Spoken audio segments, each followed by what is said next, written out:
मेहर जे काछे वारे इलाक़े फरीदाबाद भड़सां ॻोठ फैज़ मोहम्मद रियाणी में काछे जी ज़मीन ते मालिकी तां चांडिया बिरादरी जे ॿिनि धुरियुनि में छेड़ो थी पियो आहे, जंहिं दौरान डंडा लठियूं लॻण सबबि हिक धुर जा 4 समेत औरतुनि समेत 8 ॼणा ज़ख़्मी थी पिया आहिनि। ज़ख़्मियुनि में क़ाइम चांडियो, तुराब, साबिर, सुलेमान ऐं औरतूं मसमात, रोज़ीना, शाज़िया, आलिया शामिल आहिनि।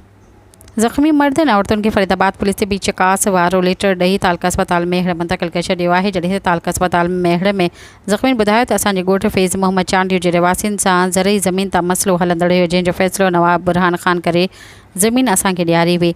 असां जीअं ई ज़मीन ते वियासीं त जवाबदार जीवण माशूक जूं मियाँ बख्श अयूब दीदार सरवर चांडियो ॿियनि हमसलाह थी असां ते हमिलो करे ज़ख़्मी कयो आहे। होॾां वाक़े जे फरीदाबाद थाणे ते एनसी दाख़िल कई वई आहे, जॾहिं त धुरियुनि में जारी छिकताण सबबि इलाइक़ो मैदानी जंग बणियल रहियो। धुरियूं केतिरे वक़्त ताईं झेड़ींदियूं रहियूं। सब्सक्राइब कयो अवामी न्यूज़ HD खे ऐं ताज़ा तरीन ख़बरुनि लाइ ॾिसंदा रहो अवामी न्यूज़ HD।